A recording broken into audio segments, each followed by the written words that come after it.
Alabado es el Señor. Vámonos directamente a la palabra de Dios, al consejo del Señor en esta mañana. Vamos a abrir nuestras Biblias en Primera de Reyes, en el capítulo 8, versículo 53. Alabamos al Señor porque Él en todo tiempo ha sido bueno, porque es su naturaleza, es un Dios bueno, un Dios intachable. Es un Dios incomparable. Y los atributos de Dios, ¿verdad?, no van a cambiar. Él es por la eternidad, por los siglos de los siglos. Dice Primera de Reyes capítulo 8, versículo 53, en el nombre de nuestro Señor Jesucristo, porque tú los apartaste para ti como heredad tuya de entre todos los pueblos de la tierra, como lo dijiste por medio de Moisés, tu siervo, cuando sacaste a nuestros padres de Egipto, oh Señor Jehová. Padre, muchas gracias te damos en esta mañana por darnos este privilegio de poder estar aquí. Sabemos que si estamos es porque el Espíritu Santo nos ha traído. Tu palabra dice que el hombre de sí mismo no tiene el deseo de buscarte. Hoy te adoramos, exaltamos tu nombre por darnos, Señor, esta bendición, este gran privilegio de poder estar aquí, adorándote, Señor, escuchando tu bendita palabra. Y hoy mismo, Señor, aprovecho para pedirte en el nombre de Jesús por aquellas personas que están enfermas, Señor, que algunos están en sus hogares, encamados, otros en hospitales, igual, Señor. Rogamos por ellos que la gracia sanadora, Señor, esté con ellos y tú en tu voluntad estés levantando a todo enfermo, pero sobre todo sanando la enfermedad espiritual, Señor. Te lo rogamos, Padre, en el nombre de Jesús, y que tu bendita palabra hoy en esta mañana, todos aquellos que tenemos la oportunidad de oírla, de escucharla, el Espíritu Santo la esté llevando al corazón y asimismo la esté encarnando para vivir acorde a tu palabra en el nombre poderoso de Cristo. Te doy gracias, Padre, porque tú eres bueno, Padre, en el nombre de Jesús. Amén. Muy bien, seguimos con el estudio, la elección divina y la reprobación, parte número 4. Bueno, y el propósito de hoy es llevarlos a conocer sobre la elección incondicional de Dios hacia el pecador, ¿verdad? Hay muchas preguntas concerniente a aquellos que no son salvos, aquellos que ya son salvos, aquellos por qué no serán salvos y por qué Dios llamó a unos y a otros no. La respuesta, como siempre hemos dicho, la tenemos en la Biblia, porque en la Biblia está toda la revelación de Dios y no hay otra revelación nueva que pueda decir que Dios cambió de parecer. Dice su palabra que Él es inmutable. Esto significa que lo que está escrito, así como está escrito, así se va a cumplir día a día, y que nadie puede añadirle ni quitarle. Y si alguien lo hace, pues hay una consecuencia de acuerdo a la palabra del Señor. Muy bien, entonces, ¿por qué Dios incondicionalmente salva al pecador más perdido? Hemos estado hablando que es por su gracia y que de todos los que somos salvos, nadie merecía la salvación, porque la Biblia dice que nadie, hablando del ser humano, es bueno. El único bueno es Dios. Dice la Biblia que todos, y cuando habla de todos, habla de toda la multitud de los hombres, los seres humanos, hombres y mujeres. Dice que nos apartamos, no quisimos hacer el bien, no queríamos hacer el bien. Mas sin embargo, en la elección de Dios, dice que antes de la fundación del mundo, Dios nos había elegido, Dios nos había escogido. Pero para pagar ese gran precio en la cruz que ni usted ni yo podíamos pagar, dice que Él mandó a su Hijo Jesús, y la muerte del Hijo de Dios es el único y perfecto sacrificio y satisfacción por el pecado. Solo la muerte de Jesús que Él hizo en la cruz del Calvario. Y de este mérito y valor tan infinito y que es abundantemente y suficiente, Dios pagó ese precio para perdonar los pecados de todos aquellos que creen en Él.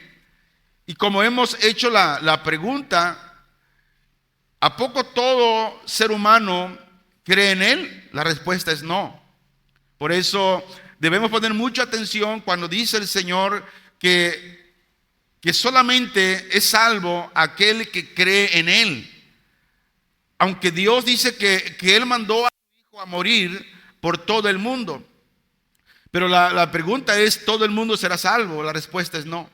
Dice que solamente aquellos que creen en Él. Y esta muerte es de tal infinito valor y de gran dignidad. ¿Por qué? Porque la persona que se sometió a ella no era solo un verdadero hombre y perfectamente santo, sino que también era el unigénito Hijo de Dios. Por eso lo que hemos estado hablando los días miércoles, ¿verdad? De no deslizarnos, de poner atención, de poner oído a la palabra de Dios. Debemos darle valor a una grande salvación que Dios nos ha dado. Y hemos estado hablando los miércoles que cuando ¿cómo es eso que nos podemos deslizar y descuidar esta gran salvación? Es cuando dejamos de hacer lo que es importante de lo que dice la palabra de Dios, de orar, de comer la palabra, de trabajar en la obra del Señor, de amar, de perdonar, de sembrar. Hay muchas cosas, pero sobre todo dice de no dejarnos de congregarnos como muchos tienen por costumbre. Entonces, tenemos que valorar este sacrificio que el Hijo de Dios hizo en la cruz del Calvario. Entonces, la Biblia hace un llamado y habla al cristiano que debemos darle valor a esta muerte, porque es de gran valor y de gran dignidad. Y que por eso es importante que nosotros, mire, todos los días vivamos recordando la muerte del Señor. Por eso es importante que el cristiano todos los días camine en esa condición, sabiendo de que el sacrificio que Cristo hizo fue un sacrificio enorme. La Biblia dice infinito, y que es digno de ser honrada es esa muerte. ¿Por qué? Porque Él se sometió. La Biblia dice que siendo el Hijo de Dios, pero siendo hombre, Cristo, Él vivió como Dios, porque así estaba profetizado. Por eso es importante que todos los creyentes sigamos ese mismo ejemplo de nuestro Señor Jesucristo. ¿Cómo vivió Él? Él vivió todos los días como hombre, siendo hombre, vivió santo, viviendo en santidad todos los días como Dios es santo. Por eso la Biblia dice y nos invita, dice, sé santo porque yo soy, ¿qué? Soy santo. Entonces, todo cristiano, todo creyente, ¿cómo tiene que caminar todos los días? Ya conmigo, en santidad. Porque sin santidad nadie le verá al Señor. Entonces, de eso se trata, de la muerte de Cristo. Ok, Cristo nos eligió y gracias al Señor, porque tenemos esa gran bendición de que Él nos eligió. Ahora, porque ya Él nos eligió, ahora Él nos salvó, esto no significa que nosotros vamos a darle libertad a la carne para vivir diciendo, es que yo soy salvo, yo soy elegido. Bueno, si eres elegido, ¿para qué eres elegido? Eres elegido para que vivas en santidad como el Señor. Para eso eres elegido. No somos elegidos para vivir nuestra carnalidad como nosotros querramos. No, sé santo porque yo soy santo. Entonces, era la misma Jesús era la misma esencia eterna con el Padre y el Espíritu Santo. Ahora, todos los elegidos, todos los predestinados, debemos tener también esa misma esencia del Padre, del Hijo y del Espíritu Santo. Decía Jesús: las palabras que yo hablo no son palabras de mí mismo, sino de quién eran, del Padre. Entonces nosotros igual, los que Dios eligió, los que Dios predestinó, los que Dios ya salvó y los que Dios salvará hoy y mañana en el futuro, tienen o deben tener la misma esencia del Padre, del Hijo y del Espíritu Santo. Y es necesario que nosotros vivamos en esa misma constitución como el Padre, como el Hijo y como el Espíritu Santo. Además, la muerte de Cristo estuvo acompañada, según la Biblia, de un sentido de ira y maldición de Dios. ¿Por qué? Por causa del pecado. Y no había otra forma de cómo pagar el precio de aquellos que Dios había elegido desde antes de la fundación del mundo. Ahora, ¿qué nos dice la Biblia de la elección incondicional? La Biblia dice que Dios puede traer a quien Él quiere. Y a ese que Dios elige, la Biblia lo llama bienaventurado. Oiga, mire, lo vuelvo a repetir, porque quiero que no se olvide. Y quiero que esto quede muy grabado en nuestro corazón. Dice que Dios trae a Él aquel a quien Él quiere traer. Y él elige. Y a los que Dios elige, Dios los llama bienaventurados. El Salmo 65:4 se lee así. Y dice en el nombre de nuestro Señor Jesucristo: bienaventurado el que tú escogieres. ¿Qué dice? Bienaventurado el que tú escogieres y trajeres a ti, para que habite en tus atrios. Seremos saciados del bien de tu casa, de tu santo templo. Ahora, mire, ¿cuál es el propósito de que Dios te escoja y te traiga a Él? Dice: para que estés en los atrios del Señor. En otras palabras, para que te deleites, nos deleitemos en la palabra de Dios, para que nos deleitemos en hacer la voluntad de Dios. A eso se refiere. Entonces, si Dios te trajo, si Dios te eligió, si Dios te salvó, es para que usted y yo le agrademos a Él. Y cuando le agradamos a Él, dice que Dios nos sacia del bien de su casa. Las bendiciones de Dios, la prosperidad de Dios, hablando espiritualmente, es la que nos sacia. ¿Cómo nos sacia? Nos da gozo, nos da seguridad, nos da templanza, nos da confianza, nos da todo aquello según la gracia del Señor. Dice que Él, Dios, es el que escoge. Y el que escoge y el que elige Dios, dice que, otra vez, la palabra bienaventurado, es una persona bendecida. Juan 15:16 se lee así: no me elegisteis vosotros a mí, sino que yo os elegí a vosotros, y os he puesto para que vayáis y llevéis fruto, y vuestro fruto permanezca, para que todo lo que pidiereis al Padre en mi nombre, Él os lo dé. Aquí hay una enseñanza muy profunda.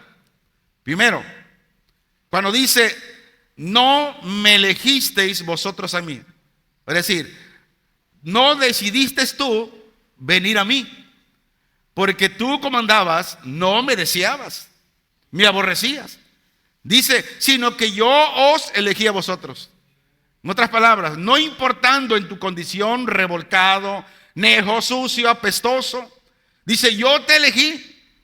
Y luego dice, y os he puesto para que vayáis y llevéis fruto.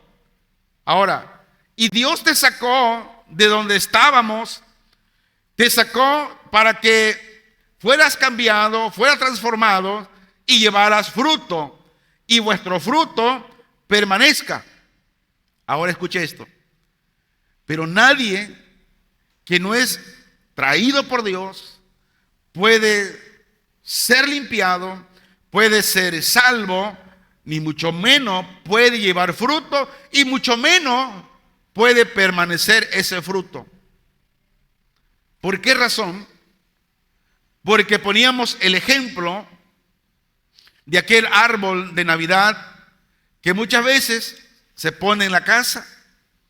Es un árbol que se adorna con luces, con esferas, pero todo lo que ese árbol tiene, primeramente el árbol no es real, es un árbol de plástico. Las luces, las esferas, usted se las pone. ¿Y qué sucede? Ese árbol no tiene vida. Y como no tiene vida, él no puede producir por sí mismo. Entonces, así, hablando del creyente, solamente cuando Dios elige, cuando Dios trae, Dios es el que puede hacer el cambio en la vida de la persona para que ese árbol, esa rama más bien, pueda dar fruto y ese fruto pueda permanecer. Y luego el final del versículo dice, ya una vez que fuiste elegido, una vez que Dios te escogió, una vez que estás llevando fruto y una vez que tu fruto permanece, ahora dice, ahora sí, como te estás deleitando en mi voluntad, en las cosas mías, dice el Señor, ahora dice, puedes pedir todo lo que tú quieras en el nombre del Señor. ¿Y qué hará Él? Y Él te lo dará. Pero ¿qué sucede? Muchas veces no tenemos frutos, no permanece, no hay nada de eso. Pero nos gusta pedir, ¿verdad? Eso nos encanta, pedir y pedir. Y queremos que cuando pedimos a Dios, inmediato, ¿verdad? Esté ahí el pedido. Pero no es así. Aquí hay una regla. Entonces, Jesús les recordó que había sido Él quien los había elegido y lo hizo de una manera incondicional, de manera absoluta. Por ejemplo, cuando Él llamó a los discípulos para el servicio, ¿a poco no habían personas más educadas que a los que llamó? Sí. ¿No había personas más preparadas que a los que llamó? Sí lo había. ¿A poco no había hombres conocedores de la ley? Sí lo había. Entonces, ¿pero por qué Jesús llamó a un pescador, hombre rudo, de malas palabras, del vulgo, sin letra, ignorante, sin ningún buen léxico de cómo hablar? Pero ¿qué hizo Dios? Dice que de lo vil y de lo menospreciado Dios eligió y Dios trajo. Y Jesús les recordaba a ellos que era Él quien los había elegido de una manera incondicional, de manera absoluta. Dios los escogió para la salvación eterna. Y solo el que es escogido, elegido por Él, escuche esto, es el que puede permanecer y llevar frutos. Porque muchas veces usted ha visto personas que desfilan en lugar como estos, centros de adoración cristianos, pero no permanecen. Al rato los miramos de mal en peor, no permanecieron. ¿Por qué razón? Porque no no han sido salvos. Y de ahí es donde se agarran muchos para enseñar que la salvación se pierde. Si esa persona estuvo un tiempo en una congregación cristiana, pero ahora ya no lo está, y usted lo ve allá revolcándose en el pecado, es porque nunca fue salvo, no es porque haya perdido la salvación. Usted no puede perder algo que nunca ha tenido. No lo puede perder. Algo que usted no ha tenido, usted no lo puede perder. Y así con la salvación. De acuerdo a la Biblia, dice que la salvación en Cristo es segura. Él dice, todo lo que está en mi mano, nadie me lo puede arrebatar. Si usted está en las manos del Señor, si usted es salvo, verdaderamente salvo, usted está seguro de esa salvación. Pero ¿cuál es el fruto de esa salvación? Es que usted va a permanecer dando frutos. Va a permanecer santificándose todos los días. Pero si usted no es salvo, usted saliendo de aquí, usted se va a ir a la cantina. Usted se va a ir a beber. Si le gusta la droga, usted se va a ir a drogar. ¿Por qué? Porque usted realmente aún no es salvo. Y si usted está viviendo en esa condición, tiene que ser sincero con el Señor. Decir, Señor, mira, tú sabes que me gusta la cerveza, me gusta el alcohol, me gusta la droga. Y yo sé que me estoy matando. Mi cuerpo físico lo estoy terminando. Mi economía, mi cartera, me está yendo mal. Pero yo sé que solamente tú me puedes ayudar. Pero sé honesto con el Señor y arrepiéntete. Dile al Señor, Señor, ayúdame, porque solo no puedo. Y cuando usted sea honesto, sea sincero con Dios, entonces Dios empezará a hacer la obra en usted. Entonces, el Señor Jesús, miren, no está interesado en meras profesiones de fe en sí mismo. Por eso yo no creo, oiga esto, yo no creo en cuando a veces se termina o en una campaña y se llama a la gente a que venga a recibir a Cristo y que diga, no, mira, se convirtieron 250 almas al Señor porque le dijeron, no, pues haz la oración del pecador. Y le dicen, repite conmigo esto y aquello y el otro. ¿La verdad será cierto eso? No, hermanos. Como músico he andado en diferentes lugares ministrando la alabanza en campañas, sí. Y hemos visto eso. Pero al final, de esos 250 que pasaron, y hicieron la oración del pecador, 2, 5 máximo. Los demás fue solamente labios. Fue nada más de labios para afuera. Y Jesús dice que Él no está interesado en ese tipo de profesiones de fe en sí mismo, sino Él está interesado en casos genuinos de salvación. Cuando el hombre reconoce que es un pecador y su oración es genuina, es cuando el Señor se agrada. ¿Por qué? Porque el Señor conoce todos los corazones. La Biblia dice que la salvación genuina que Dios da es eficaz. La salvación genuina te da un gozo celestial y te trae y hace que des frutos perdurables. La salvación que es genuina. En otras palabras, cuando la persona verdaderamente se salvó, nació de nuevo, dice que hay una oración eficaz en él. Hay un gozo celestial y tiene frutos que perduran.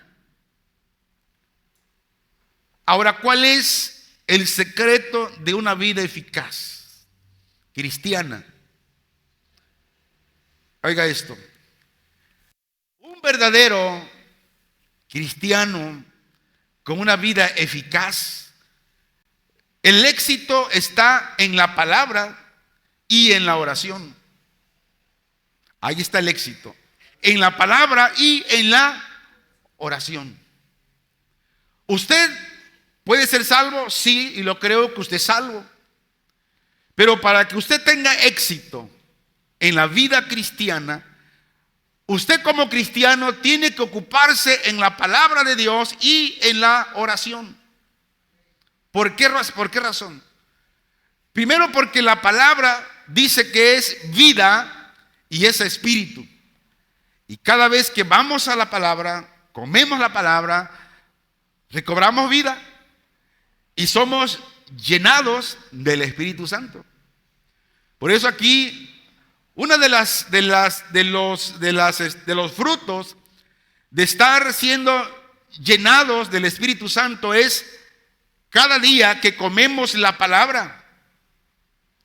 ¿Por qué? Porque la palabra de Dios es vida y es espíritu. Y cuando el creyente es lleno del Espíritu Santo, es lleno de la palabra, y esa persona que es lleno de la palabra se conduce conforme a la palabra, no hace otras cosas que estén en contra de la palabra, porque la palabra es espíritu y es vida. Muy sencillo, ¿verdad? Quitamos aquí la palabra de Dios hacia un lado, que ser lleno del Espíritu Santo es de brincar, correr, es hacer cosas que no están aquí. Eso es emoción. Mientras que muchos gritan, se revuelcan, pero lo están haciendo fuera de la palabra de Dios, porque la palabra de Dios no dice nada de eso. Y ellos enseñan y creen que eso es ser lleno del Espíritu Santo. Incluso no falte el miércoles, porque vamos a deshojar el versículo 4 de Hebreos 2. Y le voy a dar un adelantito.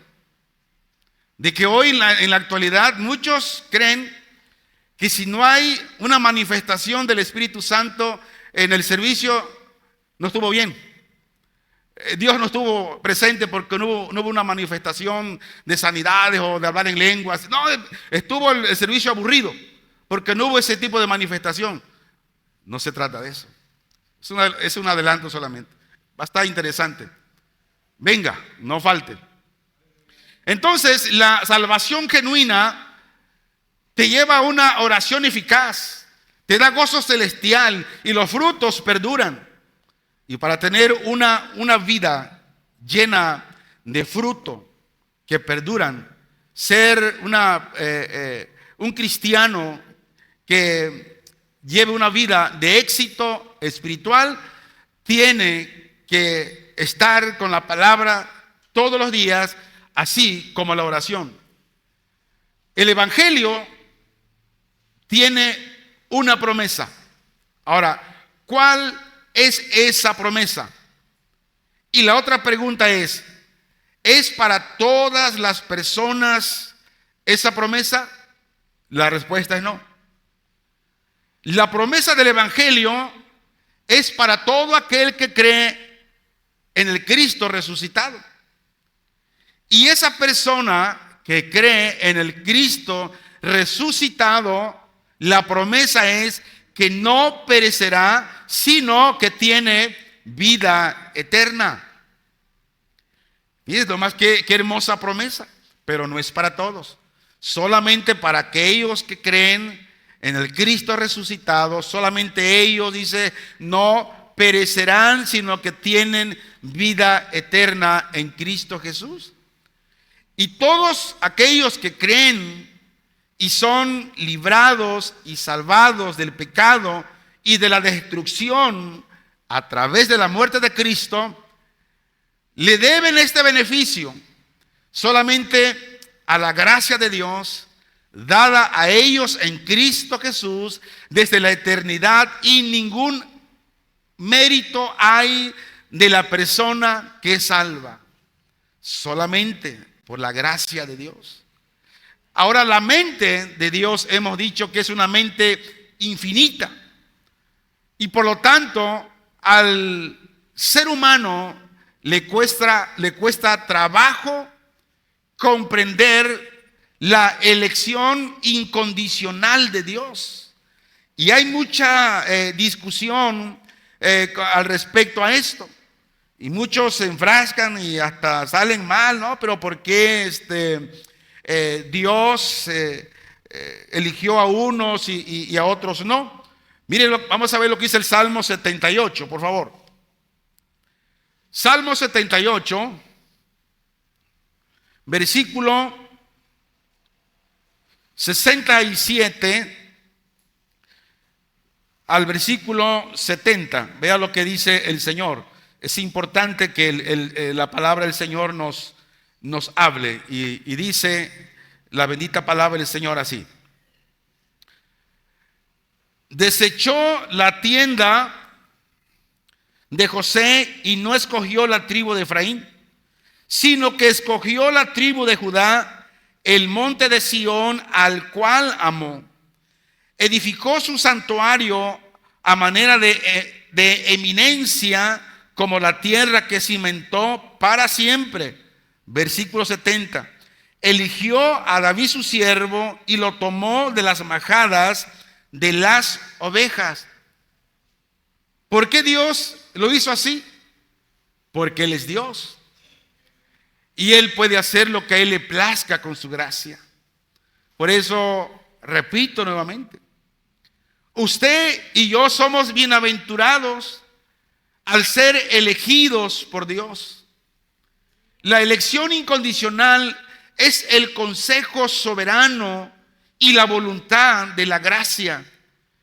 Es el propósito de Dios Padre de que la eficacia vivificadora de la preciosísima muerte de su Hijo Jesús debiera extenderse a todos los elegidos, concediéndoles solamente a ellos, los elegidos, el don de la fe justificante. Por eso Hebreos dice: ¿cómo es posible que descuidemos tan grande salvación? Cuando dice que descuidemos, no está hablando de que perdamos la salvación, sino habla que no descuidemos. ¿Descuidemos qué? La oración. Porque si nosotros descuidamos la oración, ¿qué está pasando? Pues nos estamos perdiendo de grandes cosas, de grandes bendiciones. Entonces, somos benditos, tenemos esa gracia de Dios en el cual Él nos concedió esa fe para creer en Él. Dice que la cual, junto con todos los otros dones salvíficos del Espíritu Santo, Él compró por medio de ellos, por medio de su muerte, compró todas esas cosas para dárselas a aquellos que son elegidos. Y Dios, dice, purificará de todo pecado, tanto original, el pecado adámico, el actual, ya sea los cometidos antes o después de creer. Y después, dice, perseverarlos fielmente hasta el final. Por eso decíamos, la serie del miércoles, todo cristiano que es salvo, y su salvación no la pierde jamás. Pero si ese cristiano no pone atención a las cosas que ha oído, según Hebreos 2:3, 2:2, 2:4, 2:1, ese creyente, Dios lo traerá a disciplina. ¿Por qué? Porque se ha deslizado de la grande salvación. O sea, no la perdió, no, sino que no ha puesto atención al mensaje de la palabra de Dios. Y por lo tanto, Dios llegará el momento, si la iglesia no lo pone en disciplina, porque en muchos lugares decíamos, no ejercen esto porque dicen, no está el amor. Bueno, si la iglesia no lo hace, Dios lo va a hacer. Y como pastores debemos de cuidar ese detalle, porque un día Dios nos va a llamar a cuenta. Y Él nos va a decir, ¿por qué no hiciste esto? ¿Por qué? Si tú sabías que tal miembro de la congregación andaba y hacía esto y nunca lo pusiste en disciplina, Vamos a dar cuentas. Entonces, Dios dice que Él nos limpia de todo pecado. Y cuando Dios llama disciplina al creyente, ¿para qué lo llama? Para limpiarlo de todo pecado, de toda mancha, y traerlo nuevamente a la santidad de Dios y a la confraternidad con el pueblo. De eso se trata. Y de eso, hermanos, se trata la gracia de Dios. Proverbios 16:4. Todas las cosas ha hecho Jehová para sí mismo, y aún el impío para el día malo.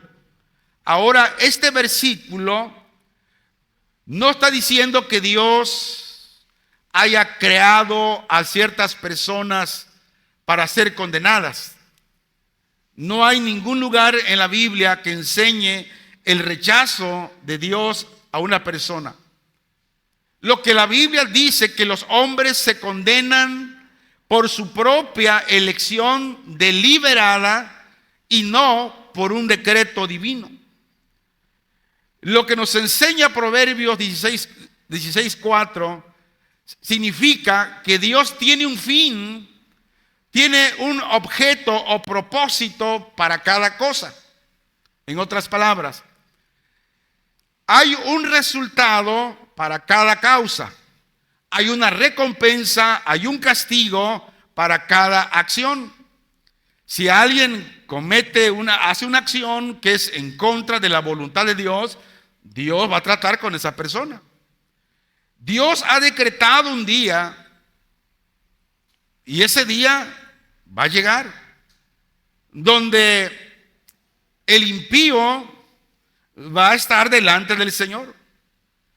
Del mismo modo, Dios ha preparado el cielo para aquellos que le aman. Y todos lo que el Señor ha hecho, tiene su destino.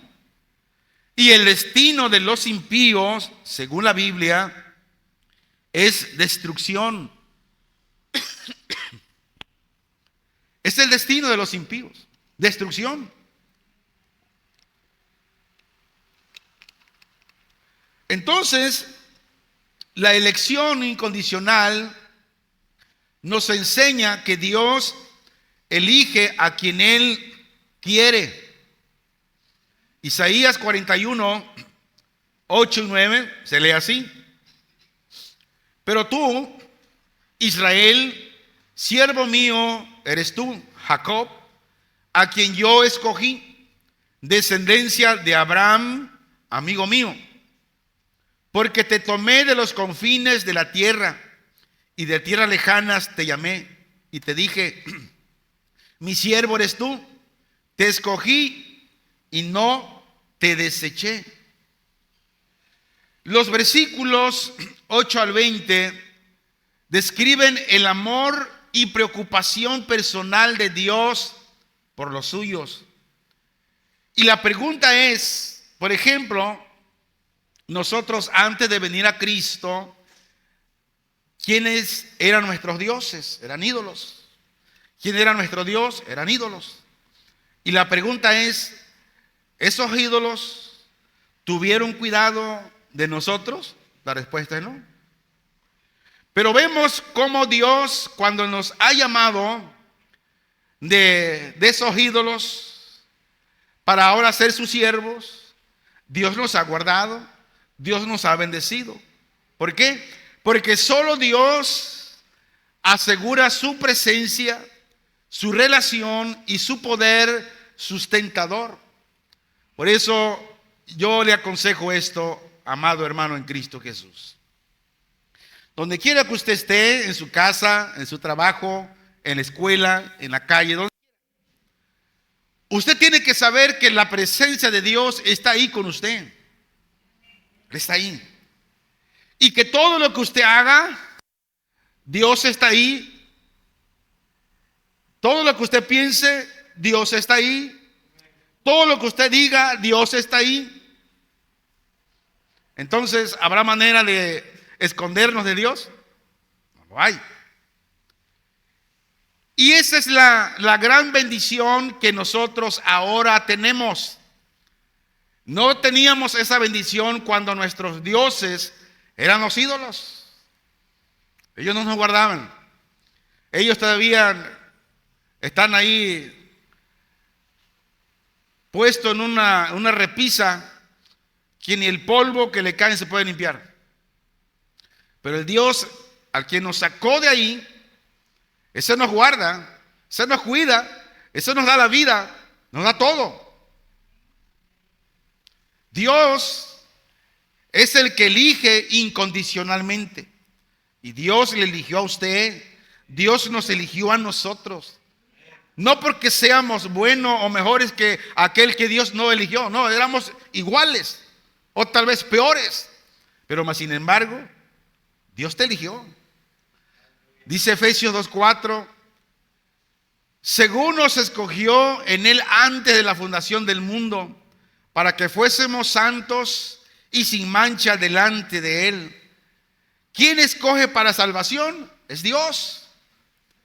Y el tiempo de la elección de Dios queda afirmado, ratificado, identificado con la expresión que dice antes de la fundación del mundo. Antes de que usted y yo naciéramos, Dios ya nos había elegido. ¿Y cuál era el propósito? Nomás de venir a la iglesia y cantar ¿ese era el propósito? No. Mire, el propósito en el cual Dios nos eligió es de que fuésemos santos y sin mancha delante de Él en amor. Grabémonos esto. Dios nos eligió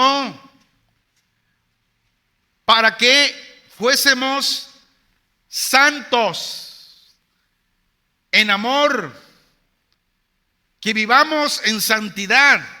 Para eso, independientemente que nos rescató de la condenación eterna,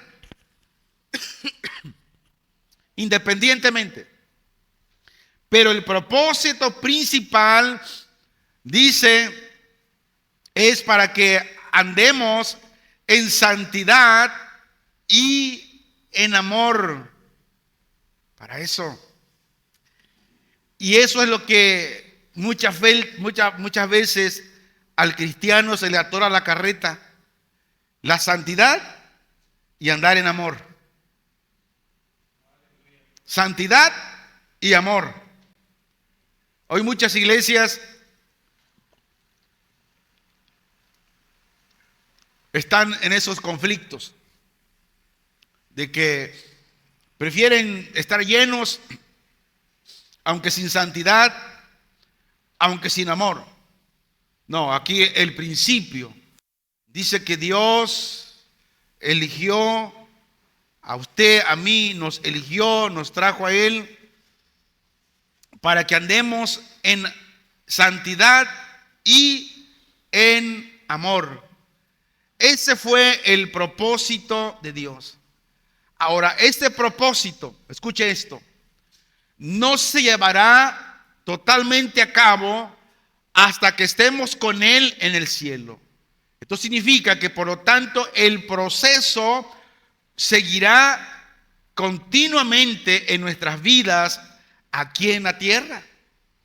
En otras palabras, somos aún cristianos imperfectos. Somos aún cristianos que aún nos falta dar amor, pero esto no significa que yo voy a escudarme con decir, es que yo así soy. Es que mi carácter así es y Dios me conoce. Claro, Dios te conoce y Dios te dice que no cambies tu carácter, sino que lo moldees de acuerdo a la voluntad de la palabra del Señor. ¿Verdad? Porque muchas veces así decimos, es que tiene que aceptarme como soy. No, tenemos que cambiar cada día. Tenemos que ser santo cada día. Tenemos que practicar ese amor genuino, ¿verdad? Amándonos los unos a los otros. El consejo de 1 de Juan capítulo 3, Versículo 2 se lee así: amados, ahora somos hijos de Dios y aún no se ha manifestado lo que hemos de ser. Pero sabemos que cuando Él se manifieste, seremos semejantes a Él, porque le veremos como Él es. Ahora dice que solamente somos hijos de Dios, pero hay una garantía de una gloria futura. Esta gloria todavía no se ha manifestado de cómo hemos de ser. Ahora, esto no significa que seremos físicamente como Jesús en el cielo. El Salvador, el Señor Jesús, tendrá su propia apariencia correcta. Incluso se dice que allá Él aún llevará las cicatrices del Calvario por toda la eternidad de lo que Él hizo aquí en la tierra por usted y por mí, por los pecadores. Pero dice que cada uno de nosotros tendremos nuestros propios rostros, tendremos nuestros propios rasgos característicos y seremos reconocibles como tales. Allá vamos a reconocer a los hermanos que se nos adelantaron. Allá vamos a conocer a los hermanos, al hermano Catarino, a la hermana Panchita, a su hermano Noé, todos los hermanos que se nos han adelantado. Hermano, vamos a ver allá al apóstol Pablo, Juan, a Pedro, al que hizo el arca, ¿cómo se llama? ¿Quién conoce la Biblia? Noé, eso, gloria al Señor, hermano. Noé, al profeta Elías. Y tal vez alguien le va a preguntar: oye, ¿cómo hiciste que descendió fuego del cielo, pues, Elías? Allá nos vamos a conocer. Allá vamos a estar con los hermanos que se nos han adelantado. Dice que seremos reconocibles como tales. Ahora, la Biblia no enseña que todos seremos iguales. Sin embargo, sí seremos moralmente como el Señor Jesucristo. Estaremos exentos de la posibilidad de contaminación, de pecado, de enfermedad, de dolor y de muerte. Dice la Biblia que allá arriba no hay llanto, no hay muerte, no hay enfermedad, no hay dolor. Todos los días será domingo. Eso significa que todos los días, día y noche, vamos a estar adorando al Señor. Y no nos vamos a cansar como, digo, gracias a Dios aquí no sucede eso. Que están pensando: ¿a qué hora termina el pastor esa predicación? Ya me quiero ir. No, allá no habrá eso. Allá, entre más gozo, vamos a querer más gozo. Entre más estar viendo al Señor, vamos a estar día y noche. Hermano, a mí se me funde el fusible y me quedo así: Señor, lo único que quiero es estar allá contigo. Esta vida aquí ha sido una vida de terremotos, de tantas cosas. Pero también le digo, pero los días que nos concedas aquí en la tierra, lo vamos a vivir para darte a ti la gloria. Ahora, ¿cómo se va a conseguir esta maravillosa transformación? Cuando dice el Señor que Él va a aparecer, dice que solamente una mirada, cuando le veamos tal como Él es, dice que es cuando será este cuerpo que será transformado en un cuerpo incorruptible. Ahorita somos corruptos, somos corruptibles. Pecamos con el pensamiento, pecamos con la mirada, pecamos en desobedecer la palabra de Dios. Dijo Pablo: miserable de mí, que queriendo hacer lo bueno no lo hago. Aún somos miserables. Pero cuando ese momento llegue, cuando le veamos a Él cara a cara, este cuerpo será transformado en semejanza de Cristo. Y es entonces cuando se va a completar la fe en la palabra de Dios, pero luego este proceso quedará cumplido cuando le veamos a Él cara a cara. Y es entonces que seremos tal como Él es. ¿Cómo era el hombre cuando fue formado originalmente a la imagen de Dios? Dice que su entendimiento fue adornado con un conocimiento verdadero y salvador en su Creador de las cosas espirituales.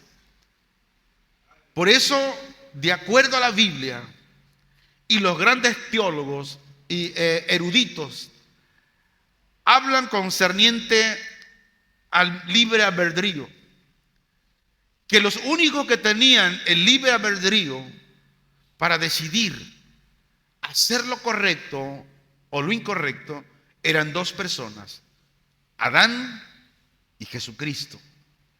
Pero que después de esos hombres, el hombre ahora no tiene libre albedrío. ¿Por qué razón? Porque el hombre, dice la Biblia, de sí mismo no puede decidir venir a Cristo. El hombre puede decidir qué carrera estudiar, qué vehículo comprar, qué casa comprar, dónde vivir. Pero decidir ser salvo, no. Un día más adelante, si Dios nos permite, y si Él dice que lo haga, vamos a hablar sobre eso. Porque yo quiero que usted como pueblo de Dios, usted camine en la verdad. Y no esté creyendo de que usted cuando quiera usted va a decidir venir a Cristo y usted será salvo.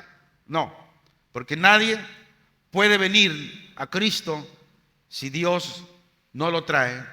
Entonces, Dios, dice, es el que originalmente creó al hombre, y ese hombre, Adán, Dios le puso un conocimiento verdadero. Porque le fue claro, le dijo, mira, de todo árbol puedes comer, pero de este no lo hagas. Tenía el conocimiento del bien y del mal, pero decidió así. Él decidió. Ahora, ¿Dios sabía que eso iba a pasar? Dios lo sabía. No lo tomó por casualidad. Entonces, rebelarse contra Dios por la incitación del diablo y por su propia voluntad libre, Adán perdió todos estos dones que Dios había dado al hombre. Y en su lugar quedó involucrado en ceguera de mente, en una horrible oscuridad, vanidad y prevención de juicio. Y llegó a ser un hombre impío, rebelde y obstinado de corazón y voluntad, e impuro en sus efectos. Y el hombre cayó en una depravación total. ¿Qué dice la Biblia del hombre de sí mismo? Dice que no busca a Dios. Vamos a comprobarlo. Juan 5:4 se lee así: y no queréis venir a mí para que tengáis vida. ¿Qué dice? No quieres venir a mí para que tengas vida. Los judíos no querían venir a Cristo para que tuviesen vida. Y la verdadera razón por la que la gente no acepta al Salvador no es porque no puedan comprender el Evangelio, ni que encuentren imposible creer en Jesús. No hay nada en el Señor Jesús que haga imposible confiar en Él. La Biblia dice que la verdadera razón está en la propia voluntad del hombre, es decir, que el hombre ama más sus pecados que al Salvador. Y esto es lo que lo lleva a no querer abandonar sus pecados, sus malvados caminos. Por lo tanto, todos los hombres son concebidos en pecado y son por naturaleza hijos de ira, incapaces del bien salvífico. El hombre está inclinado al mal y es servidumbre al mismo. Y la Biblia dice que sin la gracia generadora del Espíritu Santo no son ni capaces ni tienen la voluntad de regresar a Dios para reformar la depravación de su naturaleza o para disponerse a la reforma. No quieren, se niegan. Solo Dios en su gracia justifica al impío, justifica al pecador. Romanos 4:5 se lee así: mas al que no obra, sino que aquel que justifica al impío, su fe le es contada por justicia. ¿Qué significa este versículo? Habla lo siguiente: que nadie es salvo por las obras que él haga o que él hace, sino que el hombre justificado es aquel que en primer lugar no obra, pero que sí renuncia al pecado, renuncia a todo mérito o bondad personal, reconoce que todas sus mejores obras o labores nunca podrían satisfacer las justas demandas de Dios. En lugar de esto, cree en aquel que justifica al impío y pone su fe, pone su confianza solo en el Señor Jesucristo. Cree en la palabra de Dios. Como hemos visto, esto no es una acción meritoria. La Biblia dice que el mérito incluso no consiste o no reside en su fe, sino en aquel que es objeto de la fe. Usted puede tener fe, pero como hemos hablado atrás, pero esa fe, ¿qué fe es? Los demonios tienen fe y tiemblan. Pero aquel que reconoce que solo la gracia de Dios es la única que puede justificarlo, es cuando acude a ese llamado y sabe que solamente puede vivir por la pura gracia y misericordia de Dios. Y el resultado de esto es que su fe es contada por justicia. ¿Por qué? Porque ha venido creyendo y no obrando. Mucha gente quiere ser salvo por medio de obras, obrando. No, la salvación es por el creer en Cristo Jesús. Y Dios pone justicia a su cuenta por medio de los méritos del Salvador resucitado. Ahora a este hombre Dios lo reviste de justicia y así lo hace apto para ir al cielo.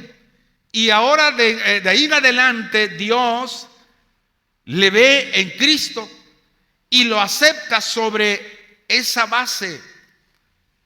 Por eso vuelvo a insistir: la justificación solo es por gracia, no es por obra. Poner mucho énfasis, poner mucha atención a esto.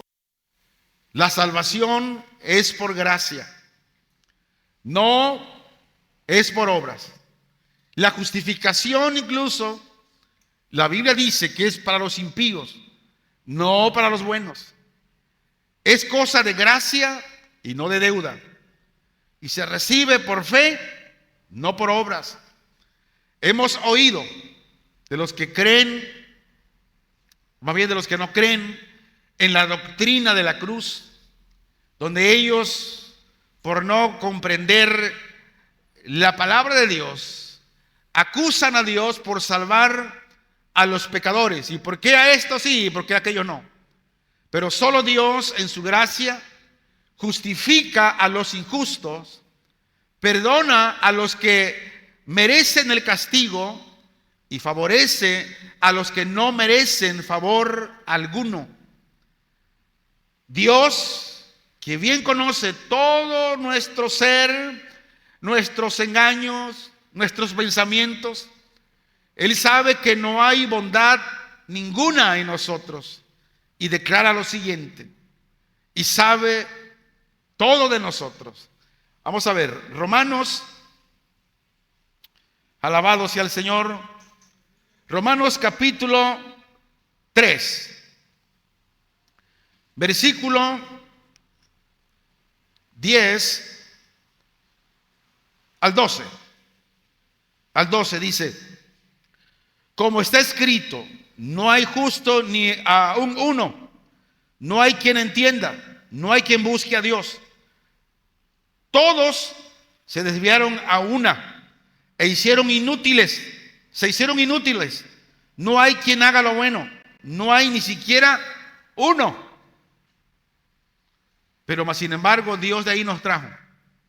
Isaías 64:6 se lee así: si bien todos nosotros como suciedad y todas nuestras justicias como trapo de inmundicia, y caímos todos nosotros como la hoja, y nuestras maldades nos llevaron como viento. Isaías 64:6. Dios nos conoce de pie a pa y sabe todo lo que hacemos. Conoce, dice, nuestra suciedad, nuestras justicia, nuestra inmundicia. Sabe cuando caemos y sabe cuando somos arrastrados por vientos de doctrinas. Él lo sabe todo. Y por lo mismo el Señor Jesús no vino al mundo para buscar bondad y justicia, para entregárselas a las personas que carecían de ella. No, Jesús no vino porque éramos justos. Él vino para hacernos justos, justificando al impío por su pura gracia. Y quiero dar esta conclusión. La gracia es un don o beneficio sobrenatural que es concedido gratuitamente por Dios para que podamos alcanzar la vida eterna. En otras palabras, la gracia es todo auxilio sobrenatural de Dios que otorga al hombre para hacerle posible llegar al cielo. Y Dios la da sin ninguna obligación de su parte. Él no tenía obligación de salvarnos, de sacarnos de la condenación donde estábamos. Él no tenía esa obligación. Lo hizo por su pura gracia. Termino con lo siguiente. Los pecadores son convertidos, perdonados, purificados, salvos, todo porque Dios es lleno de gracia. No es porque pueda haber algo en ellos que los recomiende para ser salvos. Bueno, pues que tú eres hijo de pastor, tú puedes decir, Señor, échale la mano. No, porque eres de los unos de los allegados. No es porque pueda haber algo en ellos que los recomiende para ser salvos, sino que se salvan por el amor infinito, por la bondad y compasión, misericordia y gracia de Dios. Y nada más. No hay de otra aquí. Por eso, hermanos, mire, ¿qué le podíamos dar a Dios algo de nosotros si todo es malo? Pues nada. Pero más sin embargo, Dios en su misericordia, en su gracia, Él te trajo, Él nos trajo a Él siendo lo que somos, siendo lo que éramos, y aún siendo indignos, pecadores. Dios en su gracia, Él nos sostiene. Por eso yo le animo pueblo de Dios, pueblo del Señor Jesús, que pongamos diligencia a lo que hemos estado oyendo, escuchando, y que solo la gracia de Dios es la única que nos puede traer al Padre, su gracia. Oramos. Señor, te bendecimos. Yo ruego en el nombre de Jesús que tú bendigas los corazones que han oído esta palabra, este mensaje, que es por tu pura gracia y no es porque seamos buenos o porque seamos recomendados para ser salvos, solo por tu amor, tu misericordia, es que nos has traído y nos elegiste, nos escogiste desde antes que el mundo fuera formado, creado por tu palabra. Pusiste tu mirada en todos nosotros. Te doy gracias, Señor, en el nombre de Jesús, Señor. Amén.